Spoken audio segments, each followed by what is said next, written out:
Betsy gave me this little title of system change. You know, I feel a lot of pressure when she gives me something like that. It sort of says, Wednesday morning, you guys are halfway through this, and then she says, I just wonder if you could just talk about this one little thing, which is trying to change immense systems. You know, I'm sure you can do it in about an hour, and, you know, these people are traveling very far. They're jet lagged the first couple days, so Wednesday they're finally feeling like they're in the time zone.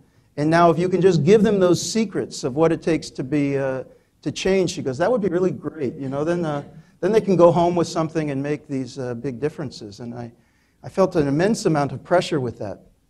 But I will tell you that I also come into this lecture with a great amount of humility, because, you know, the truth is anyone up here who's giving a talk doesn't really know the challenges that you face on the ground and your country, that you face day to day. And, you know, the challenges are different than our challenges, and they're quite immense.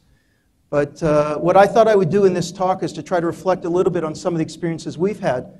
And maybe some of those experiences have parallels to you, even as the targets of our attention are different, and even as some of our methods may be a little bit different. I think some of the themes might be relevant and worth thinking about. The general underlying principles of our work are based on the idea that we're trying to promote within our healthcare system effectiveness and efficiency and equity and patient-centeredness and timeliness, responsiveness of care and safety within that care. So these are the general properties that our Institute of Medicine, when we convened experts together, came up and said, these are the properties of a sophisticated, well-functioning healthcare system.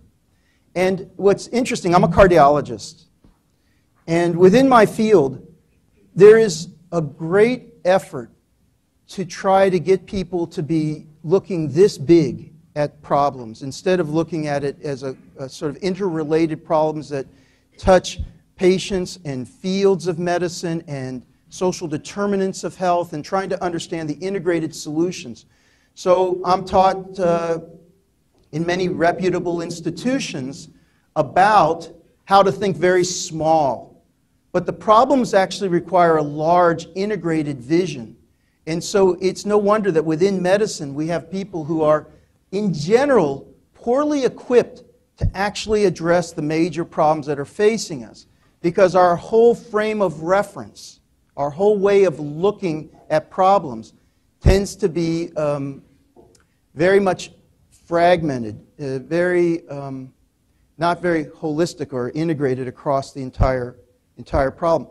Our belief, by working in the work that we've done, is that we can actually bring about marked improvements in health, greater productivity out of our healthcare system, much greater efficiencies by just thinking about the organization of care, the way in which knowledge is transferred to the point of care, the integration of that knowledge also into societal policies, and that this is as powerful as any new medication that's likely to come up and to promote better care. Now, look, I would love to see a malaria vaccine. I would love to see scientific breakthroughs that will transform our ability to help patients. But I also know that these breakthroughs will mean nothing if they don't have a means by which they can be appropriately transferred to the population in need. And this is another new concept within academics. You know, the whole value system within academics is built solely on academic productivity. My promotion was largely based on the quality and number of publications that I had and the grants that I could attract. Now, we have begun to shift this view, because what good are the papers if they're not generating knowledge which have a pathway to application that are fundamentally going to better people's lives? And this is a change. This is a change because the former paradigm is, it's not my job to carry that water. It's not my job to make that step. My job is only to produce knowledge. And often, without the interaction with the people whose lives I'm trying to better. So I'm sitting up here saying, I think this is what you need to know. and I'm trying to study things and produce knowledge that I think you should listen to. And then when you don't listen, it doesn't mean you. I mean, it can be any you.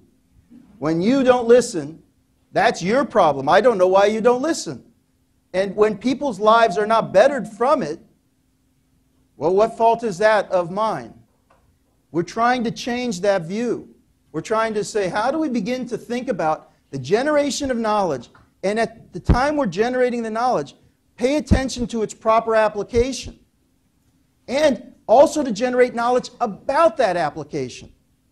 Because ultimately, at the end of our lives, when we look back, what we will care about are the lives that we have touched, the people who have been potentially saved that we never met because of improvements in the way the system operates. We won't care about the number of papers, and we won't care about knowledge that didn't go anywhere. It's of no use. Only of use to me in my promotion. That's a very selfish approach. Now, there still are some people who are ill-suited for that next step and really ought to just focus on knowledge generation. But we've got to get them, even if they can't participate in thinking that next step, to hone their questions to the questions we need and to be working at least with people who are involved in that translation. Now, there's another important piece to this, I think, in terms of the experience, which is that the science is actually important. Now, sometimes when we're working and trying to make improvement, we actually think, you know, the science, we don't have time for the science. Well, that's up to us to refine the science. The science to me means that we are taking the time to try to deeply understand what we are accomplishing and how we can continue to do better. We are testing hypotheses about what the best approaches are. We are learning from our experience. I can't tell you how much in this country, how much experience is wasted, patient after patient treated, new idea after new organizational idea tried, and because we are not systematically evaluating the experience, we do not have any idea about whether it is any good. It is our own testimony based on our anecdotal experience, based on our own opinions, that seems like it's a good idea. But we haven't taken the time to organize ourselves to say we really need to learn from what we are doing so that tomorrow we can feed that new knowledge back. And that is legitimate science. That is important science. Because as we continue to spiral up in our performance, it is only going to be because of these insights. So this is, like I said, I'm just a cardiologist, but I'm someone who's departed from the sort of central mainstream of my profession because when I started, they said, well, what do you want to do? Do you want to be a person who focuses on images of the heart? Or do you want to be a person who focuses on certain procedures like angioplasty? Or are you a disease person? Do you want to focus on heart failure? Or do you want to focus on heart attacks? And I said, no, what I want to focus on is improving our ability to help people. And I want to know that my work is bettering people's lives. That's what we want to try to make more mainstream as we have these kind of conversations.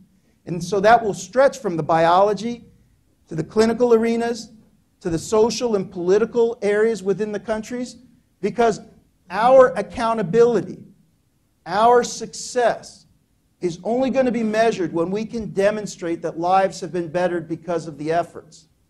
And that, I believe, is as relevant to your countries as it is to mine. And it's merely, I don't say merely, but it is a matter only of committing to the careful evaluation of what we're doing and the humbleness to say we know we can do better, no matter how we're doing. And we have to be able to feed more information back and reflect and not be defensive, but say, what can we do here that can be done better? So what I wanted to do today was to, so I have, it's like a play. I don't know. You know, it's dangerous sometimes when you start reading books. So I read this book that it's called beyond bullet points. It says that you shouldn't be, Betsy, I don't know if she agrees with me, but you shouldn't be giving talks with all of these bullet points because, especially in the morning, then people, this is closest I get to bullet points, they're numbers, but you know that a presentation should stimulate ideas. So you will see I don't have many bullet points. I'm trying to, I think if I make it like a play, then you'll maybe, I can keep your attention a little bit more. I heard that a presentation is supposed to be part entertainment, part content. I don't know. You can tell me what you think. But what I want to start with is the lessons that I've learned personally from my experiences here. Again, I would never pretend to tell you what you should be doing in your place. I think part of this experience is about listening to different ideas and trying to figure out what might be good to try, what might not be. But you should never hear someone like me tell you, oh, you have to do this, because only you know all of the different things that are challenging you and how you can best incorporate that. Then I want to talk to you about some brief lessons I've learned in this journey for me. I want to show you a couple of examples of things that we've done and how we've done them, at least to the best of my ability, and then talk about what might be some next steps. And then I hope we can have some conversations, perhaps about some of these issues. So one thing I've learned is that, I'm very committed. I'm trained also in epidemiology.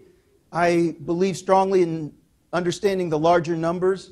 But I learned early that you have to move past the large numbers to small stories and remember who you're helping. And the issue here is twofold. One is, trying to make system change is really hard and frustrating. And sometimes, I know none of you have felt this, but sometimes I felt like, well, maybe I should be doing something else. I don't know. It's a little too frustrating. And nothing's moving, despite a lot of trying to get effort. So the way that I refresh my enthusiasm is to think about people's lives and think about individuals rather than statistics. Because when you start focusing on those individuals, then you can recapture the enthusiasm about what the work is really trying to do. But the other thing is that a big part of your job, big part of my job when I'm trying to make this is to motivate people. And I found that motivating people with statistics is a lot more difficult than motivating people with one good story of one person's life and what it's like and what it could be. And so, again, I'm just sort of reflecting on sort of what I learned in this process. Because when I was in school, everything was about saying, oh, you can't trust an individual story. You must verify it with large statistics and so forth. But what I learned was a greater respect for those actual stories, the individuals' lives who were touched. And then that's also helped me think about solutions because it made it very much more concrete, what we were talking about. This was number 2 that was an insight to me in doing this. And you heard this yesterday from Ariel.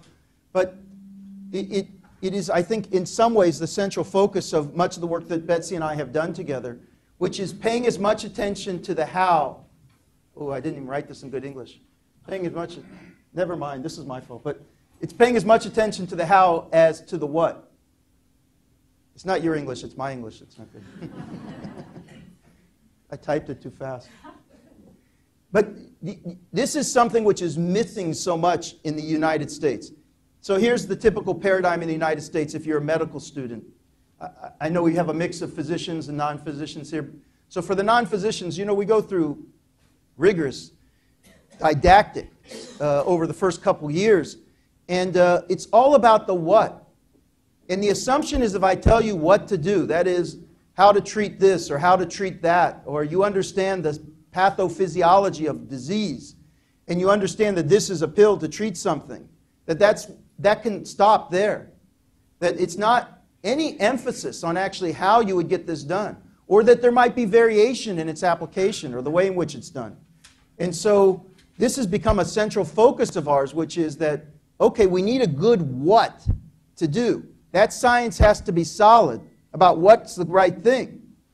But also, as equally solid has to be a strategy and understanding and success in how to do it. And what we've discovered is that the same what applied over various different places can create very different results because of how it's applied. So what's an example of that? Well, I can do a study of blood pressure pills and publish it in the most famous journals and tell you that this pill is a great pill. But then a funny thing happens when I look across multiple clinics and see a variable degree of success in treating blood pressure and a variable degree of outcomes of the patients who are going to see there. Each of those patients hoping to get the very best care. Each of those patients hoping that the very best knowledge will be applied to them. And the result being very different. I had this experience in the how with, we have these very expensive defibrillators that we put in people's hearts. They're like $25,000. And we have many studies that tell us who should get them in order to prevent sudden death. So people who get fatal arrhythmias, we can put these boxes in and it will shock them back to life. And there's some clear guidance from the studies. And there's also some areas where there's a little uncertainty. If you poll doctors, you'll see a wide range of opinions about how they actually use them, despite the very strong evidence of who benefits. What this means is at some clinics, and there was a place that I was looking at, if you have an appointment on Monday, you may get a very different recommendation than if you have an appointment on Wednesday or in the morning versus the afternoon, because you may see a different doctor. They haven't paid any attention to how they're going to implement that knowledge. And everyone is doing it their own way, based on whatever their opinion was. And the patient has no knowledge that if they would have come in the afternoon rather than the morning, they might have gotten a different recommendation. There's no standardization. We have, oh my gosh, look at this. I got 2 number 2s. Who's doing these slides? Okay, maybe I did on purpose to see if you're awake. Maybe I just made that up. I don't know. No. But the other thing is that we are often looking for the solutions within the community that already exists. We have many constraints. If I tell you how to do something that requires more resources than you have, more expertise than you have, greater workforce and competence than what you have, it doesn't help you much. That's why we've been going to this approach as one of our strategies to say, has someone within our community found a way to excel with the resources that are available today? And if they have, what can we learn from them? And how can we disseminate that across? So that we're always looking for new ways, innovative ways, maybe ways that are going to take advantage of technology in the way we haven't in the past. So we're not stopping that. But if we have people within our community with the resources available today who are excelling, we need to understand that. Measurement matters. This is just a continual emphasis on saying that we have to track what we're doing. You're getting that pressure from a lot of different places anyway. But in our country, I can tell you, there's so much that's invisible because we do not measure it. And there's no better way to avoid scrutiny and to avoid any opportunity to improve than to have something be invisible and have no idea what the performance is. That's the situation we have in our country for most things in medicine. We have no idea. We don't measure it. It's invisible. And if it's invisible, you cannot draw attention to improving it. It's a critical part. The outstanding performance takes teamwork. This is, again, the notion that I think the very best work only comes out of tightly integrated teams with expertise across a spectrum of areas who have a commitment to work together. It is not about a single hero. It is about how people work together. There can be an inspiring single person. In our country, Obama fills that purpose. But it is his underlying team that's actually producing the results. The speeches are good for inspiration, but they are meaningless without the actual tactical implementation of a strategic plan. And that's actually his brilliance. His campaign in this country was brilliant because of the way it was run. He did not win because of his ability to make speeches. As good as he is, he won because of the tactical success of his campaign team. And if he passes revolutionary legislation in healthcare here, it will be because of the tactical success of the team, not because of the speeches. This is a picture. Are any of you fans of the Olympics? Do you see them sometimes? So the United States had the 4 3 of the 4 fastest men in the world in, not the China Olympics, the ones before, in, where were they? Huh? Oh, Athens, yeah. Athens, yeah, that's right. And, you know, that we were going to win this relay so easily because these guys were so fast. I mean, they already put up the gold medal in the United States because these guys, people figured there was no way they were going to lose. But they lacked the one thing, which was the teamwork broke down. And, you know, they dropped the baton. So that's awful for them because they spent so much time preparing. But it was a good lesson for us. You can have the fastest guys or women, but they won't produce the best result unless they are really working together well. This is something which I know you know well, but we also have to think about in our country too, which is change takes courage and political skill. You know, the status quo is the status quo for a reason. There are many people who are doing quite okay with the status quo. It is a comfortable existence for many people, or it wouldn't exist the way it is. And when you start to talk about change, you are threatening someone. And you've got to both be willing to step out and try to make the change, even for something as small as trying to improve care for heart attacks. I mean, inconveniencing people, getting them to think differently. And it takes political skill. You have to align the coalitions so that people cannot slow it down or stop it because it makes so much sense. This is a picture of a very famous event in our country. July 2nd, 1964. It was a time when our president at that time, Lyndon Johnson, signed the civil rights legislation.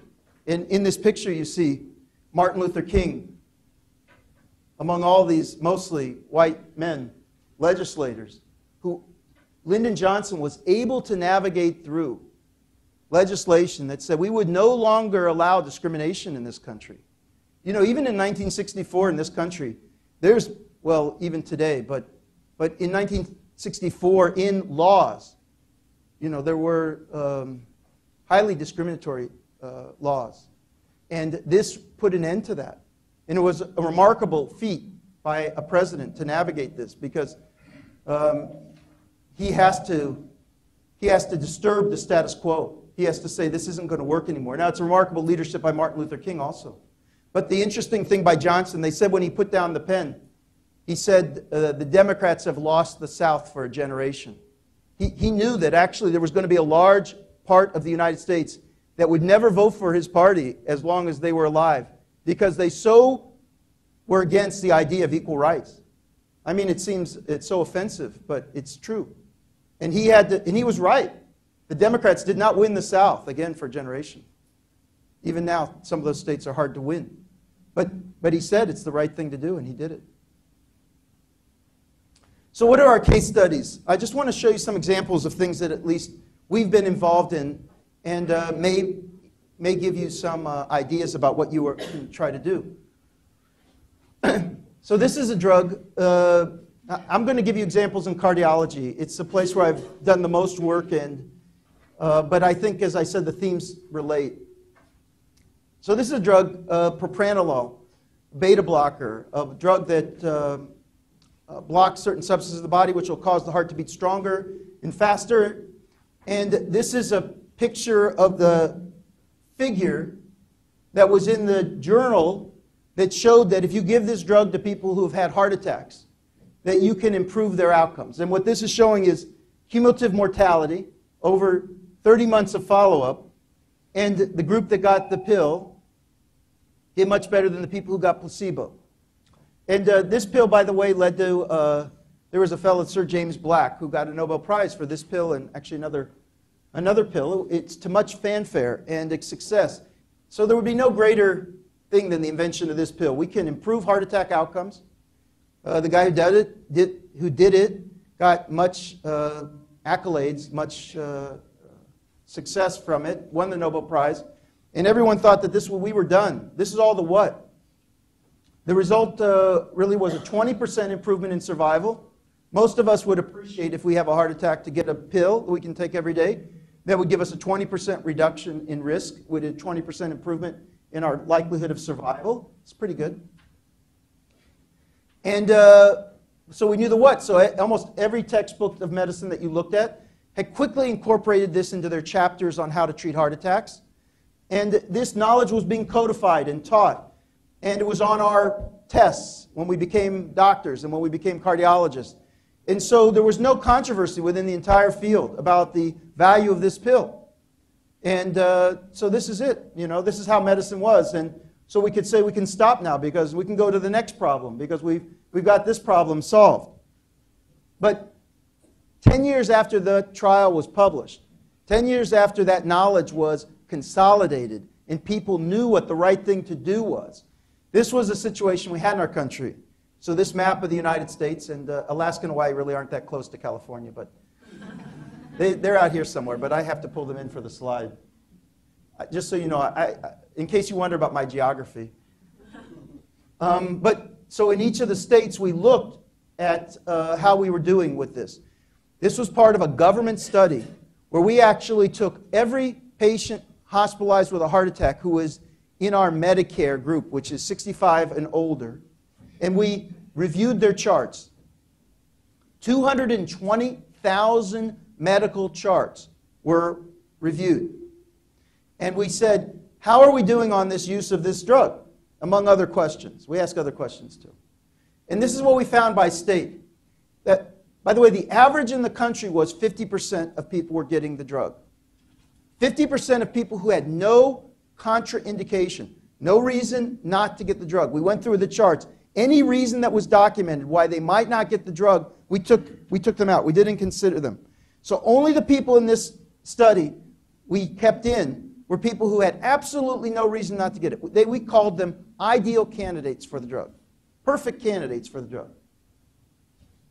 50%, one of two in this country were getting it in 1995. More than 10 years. In 1981, 1982 is when the studies were published. So in the mid-1980s is when the textbooks are writing about it. 1995, this is what we find. And we're doing some of the best in New England. This is Connecticut right here. You're right here. But good meant maybe only 3/4 of the people were getting it. The best states, 3 out of 4 were getting it. 1 out of 4 was not. And the worst states, only 1/3, about 1 out of 3 were getting it. There was no reason for this. People were being exposed to the same healthcare knowledge. The medical schools were teaching the same thing. We didn't have rogue medical schools who were saying, well, we don't believe those studies. Everyone believed them. But this is where the disconnect occurred. This is where we are now. This is what happened. So here we're 50%. These colors didn't turn out so well, but I'm just showing you what our recent numbers are. 2004, 5, 5, 6, 6, 7, 7, 8. We are now almost at 100% in the country of the people who don't have a contraindication to this medication. Wow. That is really a remarkable story.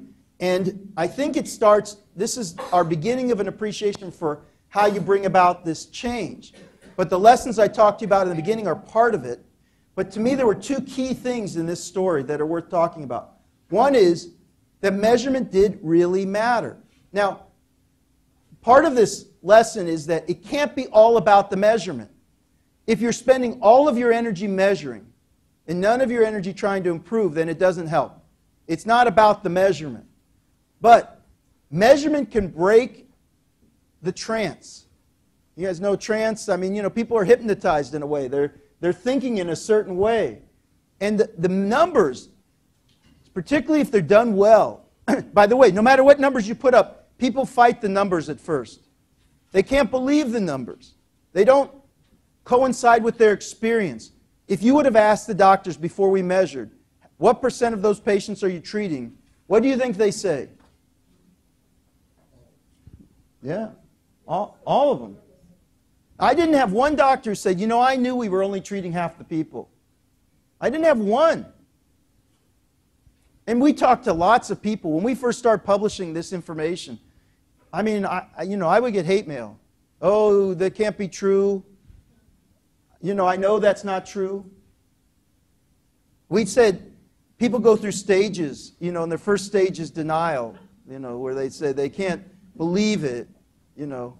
In the final stage, you know, it's like these stages. I know you've heard this, the stages of death, where the final thing is acceptance. You know, it's they finally accept the information. I'd say death because there was this woman, Kubler-Ross, who wrote stages of way people handle news about terminal illness. Well, we don't mean to trivialize that, but the point is when people hear these kind of numbers, they can't believe it. And this really sold me on the idea that you need to be able to defend numbers on performance to get people to focus on improvement. And so we went through a period of discussions where we recognized this as a national problem and led ultimately to public reporting of these rates. What you're seeing now, what I just showed you in terms of those numbers, those are being publicly reported in the United States. You can go on a website and find the numbers and see exactly what each hospital is doing with regard to their performance. That ended up being a strong incentive for them not to ignore this problem because it was embarrassing, publicly embarrassing, if they couldn't get their numbers to where they needed to be. The other thing is the power of partnerships and dissemination, which is the other key to this was, once we started talking about this problem, there began to be an outpouring of networking around how to solve the problem. And within the space, we also noticed that some places were doing better than others, and there was a sharing of knowledge and information. I'm going to get a little more into a further example, but I just wanted to give you this as a background. Is when we began to move from saying, wow, we can save more lives by making a new invention or finding a new pill, but gosh, we are not getting everything we could get out of what we've already learned. And by beginning to network hospitals and beginning to get exchange of information, we could start this effort to improve. And that was another valuable piece to this part. It is an amazing thing that I really think without the measurement, we would be in the exact same performance as we were in '95. And then without this part, the networking, collaboration, coordination among institutions that were driving improvement from various different sectors, we would also be there. So I'll give you an example where I'm going to go into a little more depth about this issue about deriving the key strategies. So I want to talk to you about this example of an ST segment elevation myocardial infarction. You know, I told you I was a cardiologist, so I'm kind of stuck with these cardiology examples, but I did bring a picture to make sure that we're all clear. So what we think happens in a heart attack, we're pretty sure happens in a heart attack. So this is an artery to the heart. And you get these sort of lumps and bumps on the walls that represent where cholesterol and some white blood cells build up and can sometimes impede flow, block flow. But oftentimes they are small enough so that you don't even know, and the blood's flowing enough, but they're there. And every once in a while, one of them can crack. And when they crack, it exposes the inside to the bloodstream, and it causes a blood clot to form. And that blood clot right here blocks the artery. And so the blood can't get down. And the part of the heart muscle that needs the blood is suddenly deprived of oxygen and nutrients, and that muscle can die. And that's what a heart attack is. So you have the blood vessels feeding the heart, and at one part, all of a sudden, you can get a blood clot form that blocks the blood flow and can cause the damage. And we have actually some drugs that can break up blood clots once we know people are having heart attacks, but we also have some techniques, procedures that can do that. And what we know is that these are the first two pictures I showed you before. When it's called ST segment elevation because of the way the electrocardiogram looks, it's elevated. This part of the is elevated. But you get the blood clot. If you go in with an angioplasty balloon or with a stent, you can push open that blood clot and restore the blood flow. So someone has an immediate unfortunate event, the blood flow stops, you can go in rapidly, restore the blood flow. Actually, if you get in there fast enough, it will be as if it never occurred. Because the whole problem is because of a plumbing problem. And if you can unclog the plumbing, you've fixed the problem. I know my colleagues who do these procedures, they don't like me to say that, but they're just plumbing.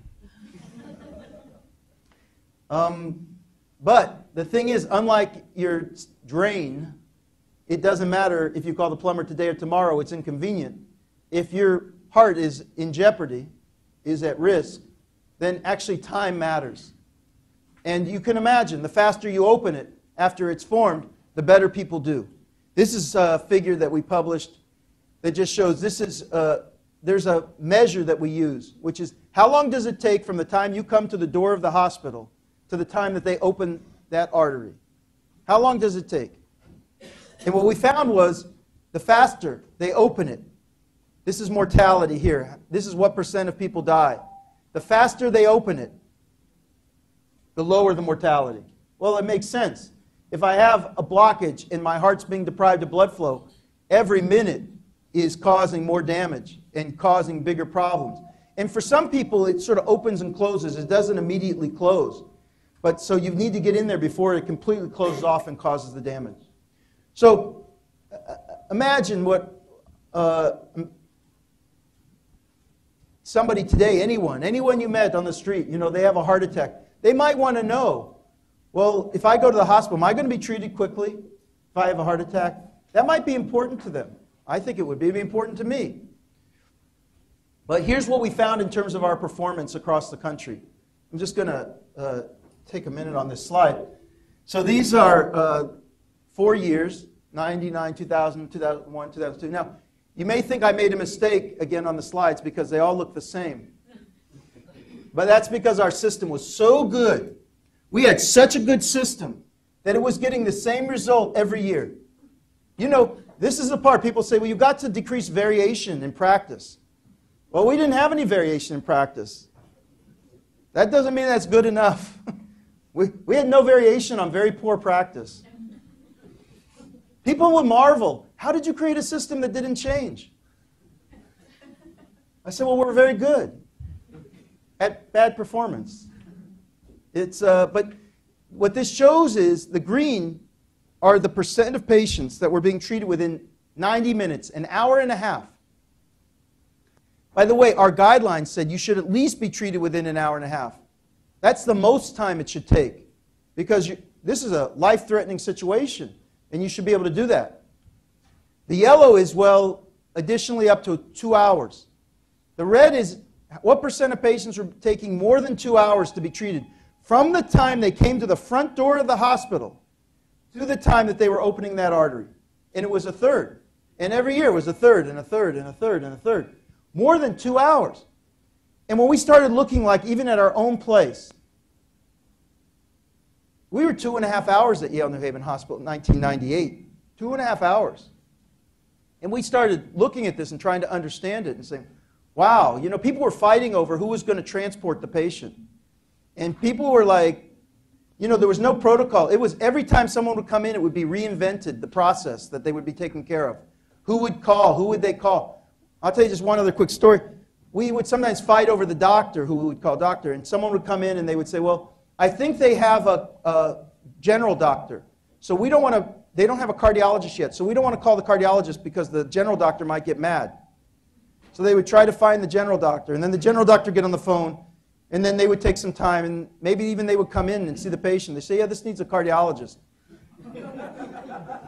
And then they would, I'm not kidding.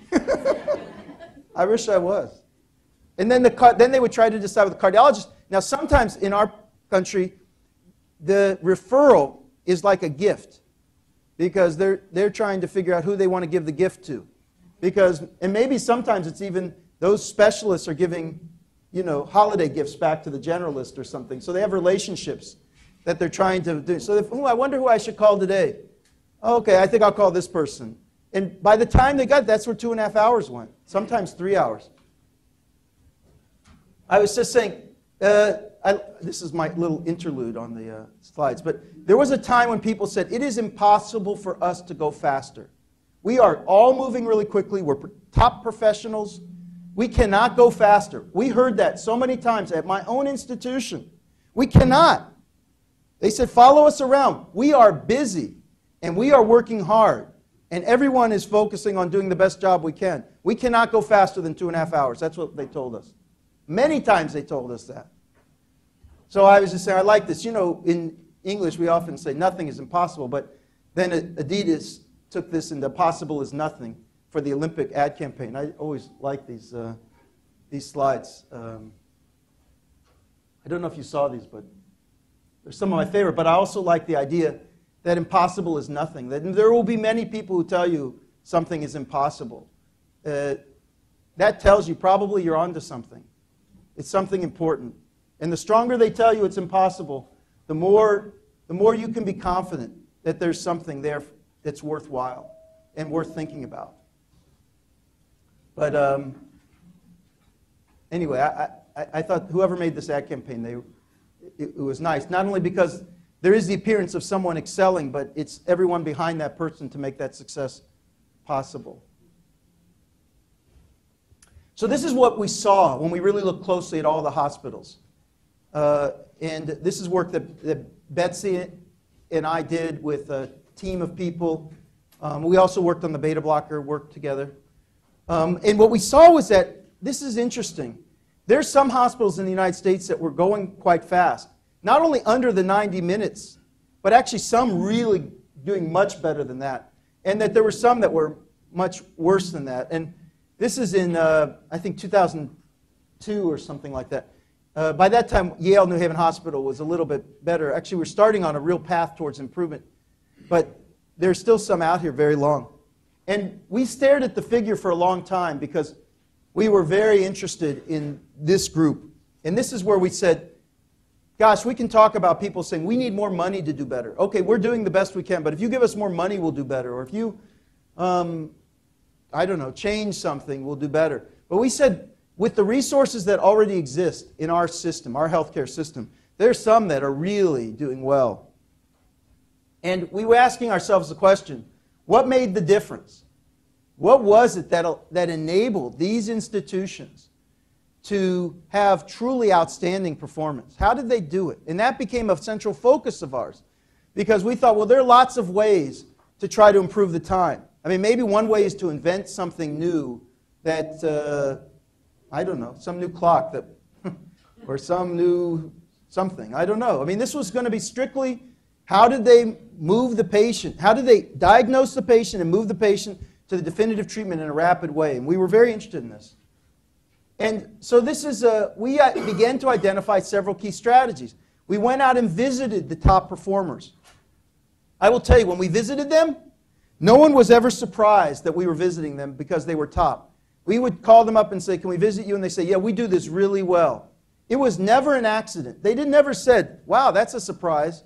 We didn't expect that. They all said, yeah, we're really good at this. We know we're good at this. We've worked at this. And then we found that they commonly had instituted systems that were going to be able to help them. They let the emergency medicine doctor begin the process. Instead of calling so many doctors to make the decision, they said, well, that you're a doctor too. Why can't you decide that this is a heart attack that needs to go to the cath lab? Why do we have to have several people coming through to make that decision? And we had, I won't go through all of these, but they were examples at some places, like our place, maybe how many phone calls did you have to make to get everybody organized? Maybe some places that you had to make 10 phone calls. So imagine, doctor goes in and says, you have a heart attack, you need an emergency procedure. We have to move as quickly as possible. And then what was the next thing they did? They went to a phone and started, who do I call first? Oh, yeah. Then they call one person. And maybe that person wasn't even the person on call because the schedule isn't very good. Not reliable, even to tell who's on call. Okay. Oh, I got to call the second person. And then what about the person in the cath lab? What about the nurses? What about transport? I mean, I'm serious. There's some place told us they had to make 10 calls. How long do you think that takes for a doctor to sit there trying to find the numbers and get the people? And then sometimes people are arguing, well, are you sure this is the diagnosis? And call me back in 5 minutes and tell me what happened. Those things are unacceptable. That was not what was happening at the best places. Best places, emergency doctor made the diagnosis. One phone call, activate multiple people to come in and fix it. People can come in within 20 to 30 minutes, and they're ready to go. And that they were all providing feedback. Every time somebody came through, they gave the numbers. You knew what the results were. We also discovered that culture was dominant, and so that there were specific things that were being done, but they also nurtured a culture where there was a commitment to that excellence, so that they would embrace the suggested changes. So I only say this, I could spend a whole hour lingering on this topic. But I think what we've learned very well is you have to pay attention to the context. By that I mean, what's going on at the place? What is the value system? How are people working together? In addition to the specific things that they're doing. It's that combination. The very best places we visited were doing certain things, but they also had a culture that meant that they were going to embrace the idea of trying to excel. And that's the most difficult thing we've thought about, which is how do you nurture that? Because it's an important component of this. We also worked to launch a national campaign, and we actually signed up hospitals all around the country in the United States to join a commitment to improving these times and adopting the science that had been done. What I showed you before was our science, trying to figure out what we could recommend to people. Published in New England Journal of Medicine. But we were not content to stop there. We had to get it applied. So aligning ourselves with influential organizations in the country, professional organizations, doctors' organizations, hospital organizations, patient organizations. We were able to sign up 3/4 of the hospitals that perform this procedure in the country. And all across our country, they joined the effort. They made an explicit commitment to try to improve times. And these are the kind of things that people would send us who joined this effort. This is, I think this is from a hospital in South Carolina. And they sent me that this was their run chart. That when they started, they were at about 2 hours. And over time, this was the launching of the campaign, they improved a little bit to here. And then they improved further down to almost 60 minutes, 1 hour. Somebody came in their front door and needed this procedure. They could now get it in 1 hour instead of 2. This was going to save lives. And we saw things like this. This is from a friend of mine at the Mayo Clinic. And what they would do is people around the country, these hospitals, would start trying new things. And then because we had this network of 1,000 hospitals, we could disseminate good ideas quickly. Now, people didn't always have to pick up all the ideas, but they could consider them and think about what they wanted to do. This is what Mayo Clinic does. Every time a patient would come through, and it would only be a couple times a week in general, they would send out an email to all the people who might care for these patients. And they would say, they would hide the name, patient MM. Then they would say what the date was and what time did they come in. This is 4:42 in the morning. When did they get the electrocardiogram? When did they activate the cath lab? That meant when did they say to the lab, we're going to bring somebody up? When did the patient leave the emergency department? And when did they have the procedure? And what were the times? Okay, they came in. It took us 4 minutes to get an electrocardiogram. Another 6 minutes to decide. So what we were going to do. Actually, these are, I think, 6. So this is cumulative. They got the electrocardiogram. It's only 2 minutes later. They look at the electrocardiogram and they say, okay, I know what we've got. So within 6 minutes of coming in the front door, they have identified this patient as having a heart attack that needs this emergency procedure. That's something that might have taken 45 minutes at my institution in 1997. It took them 6 minutes. Patient leaves, so the cath lab has to be ready for them. Then they leave and they get it within 58 minutes. They say who are the people involved, and then they give any notes, because sometimes there are delays that are not system delays. Maybe they have to do with the patient needs. So they can explain it. But every time a patient comes through, everybody gets this note. It focuses them on the performance. It focuses them on the teamwork. It focuses them on what they need to accomplish and what they have accomplished. Here's where we are right now in the country.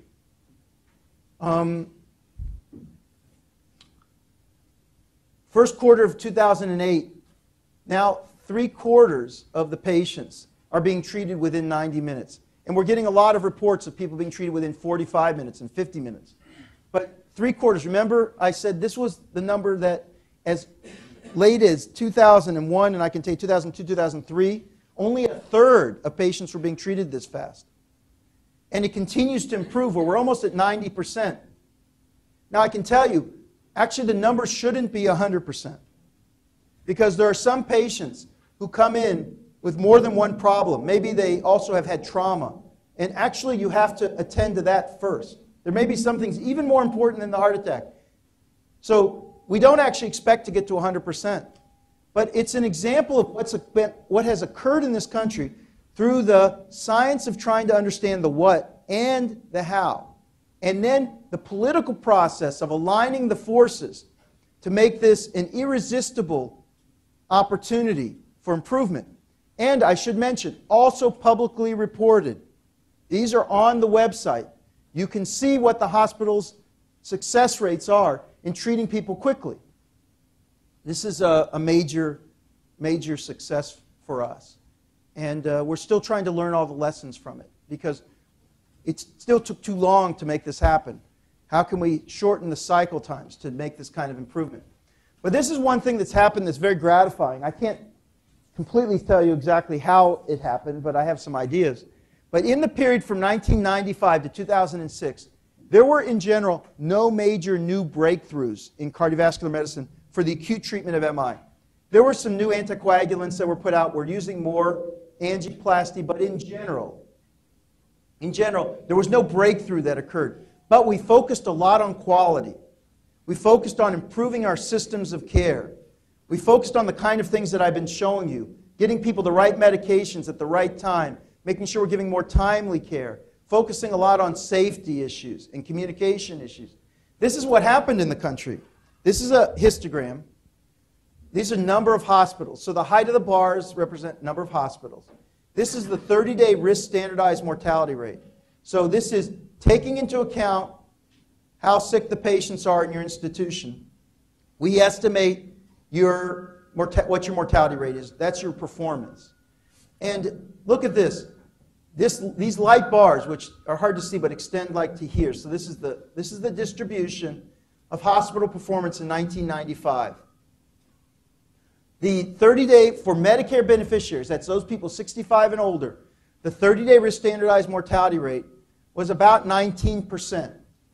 And some hospitals were as high as 24, 25%.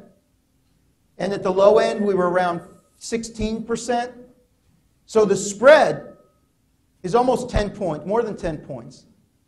What does that mean? That means for every 10 patients admitted to one of these hospitals instead of one of these hospitals, there's an additional death. That's pretty big spread. It means that your chance of survival from a heart attack is contributed to not only by how severe your heart attack is, but by which hospital you go to. That there are differences by hospital in your likelihood of survival. And look what happened by 2006.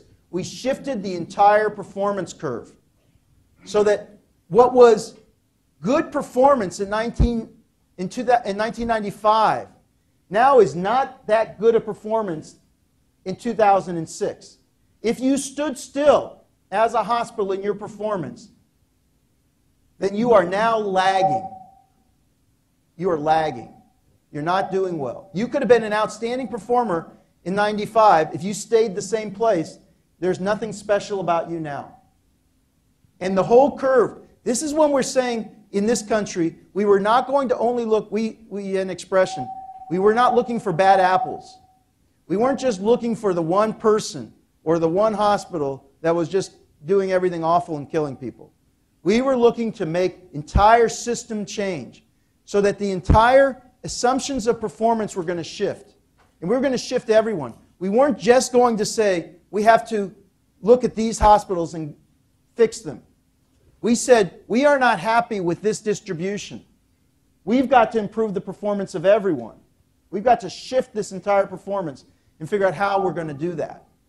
The focus on outcomes is also important, because I can tell you that let's measure time, and time is important, and we should focus on time. I can tell you we should focus on beta blockers.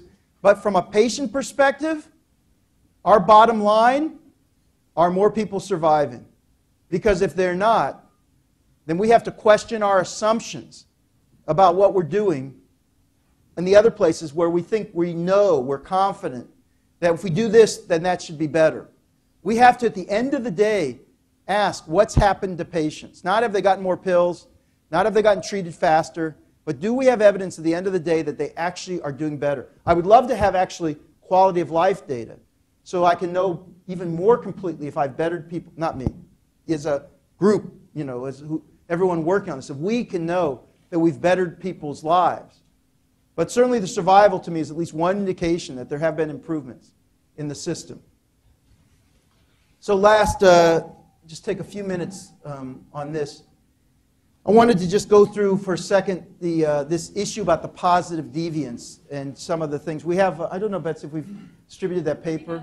We have the paper. So I just was going to go through a little bit. It is one of the fundamental pieces. I am all for the invention and discovery of very new approaches that don't currently exist, and the savvy use of information technology to leverage our efforts. So I don't want you to think that our commitment to positive deviance is in any way a lack of enthusiasm for new discovery.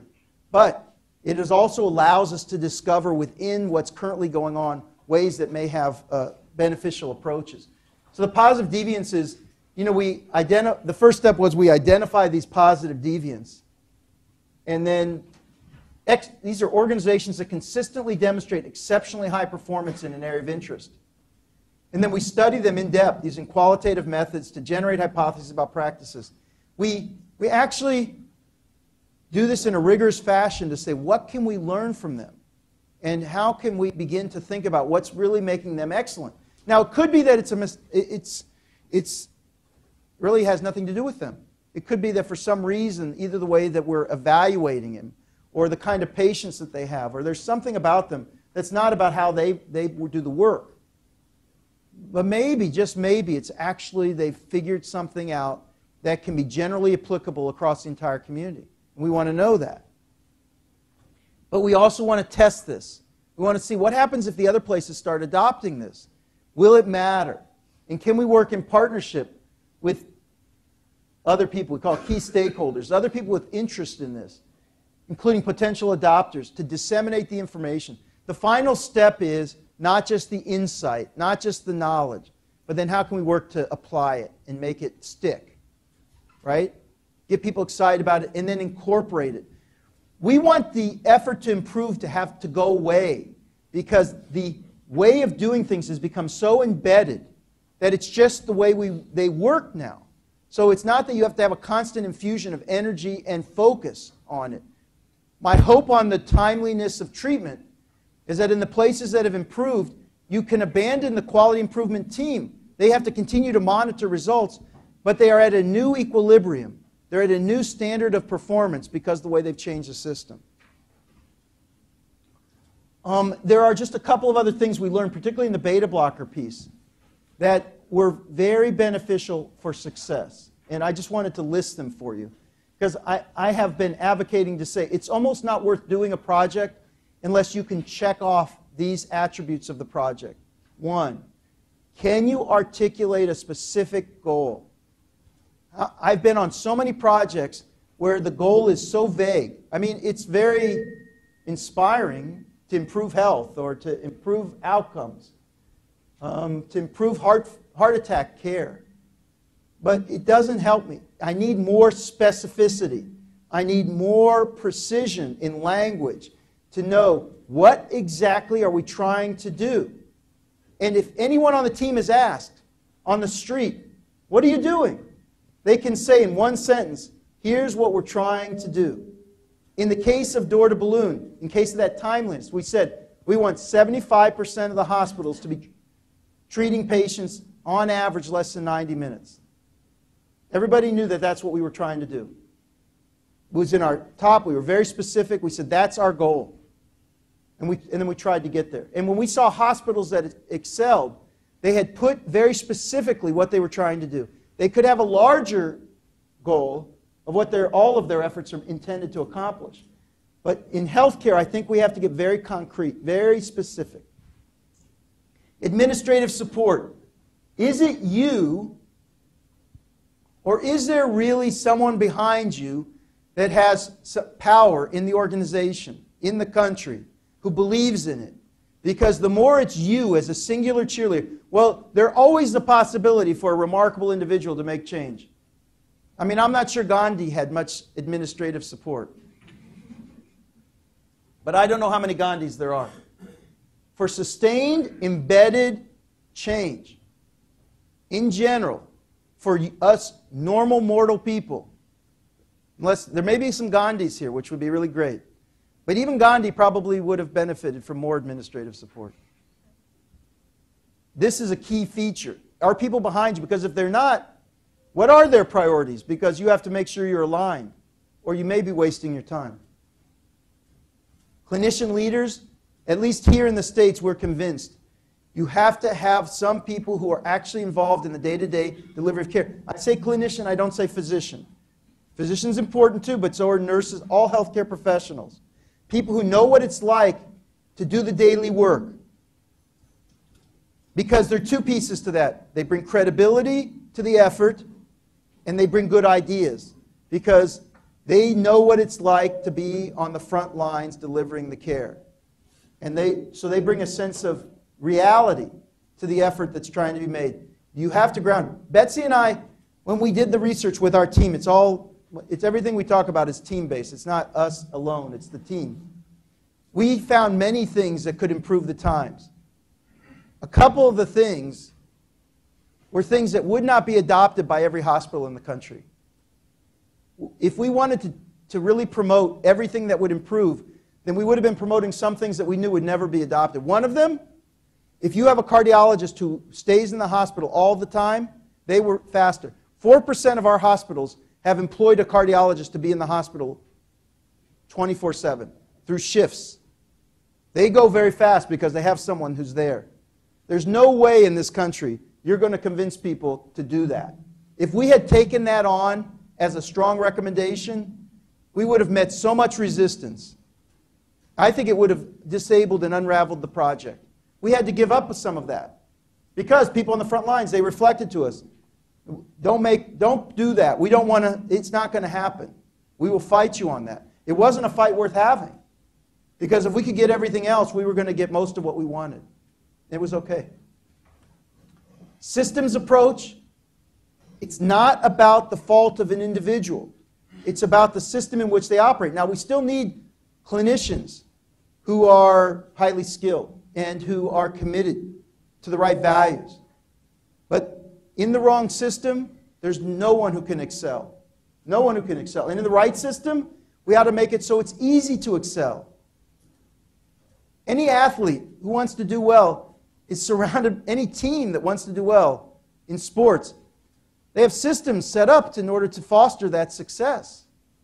It's in the individual who's without those systems and just tries to do it on their own is at a great disadvantage. Measurement, I've said this over and over again. Again, not for measurement's sake, but as a tool. And this is, again, another paper which, do they have this paper? The Betablocker paper? So we might send you this paper that goes over some of these issues. So the final thing is, again, I think that, I know this is a long lecture and there's so much to absorb in this time, and I'm so deeply grateful for your commitment to try to make the contributions that you're making in your countries. You know the challenges in your country, you know the brain drains in your country, the fact that you remain committed to your countries, and the time you're spending, and the ability to withstand the frustrations and challenges, and yet your commitment to continue to try to make a difference there, I think makes you heroes in my eyes. Because it's easy for you to have taken a different path. And yet you've chosen to do a difficult path, but one that has the possibility of making such an important impact. And I think, again, remembering who you're helping, it must be at the forefront of this, because I don't know how else you can sustain your strength through what are some very challenging efforts. And, so Muhammad Ali, impossible is nothing, but we all wish you success in your journey as you go back and try to apply these, and we look forward to seeing the successes that you have, and hope you remember fondly the time you spent here. Thank you.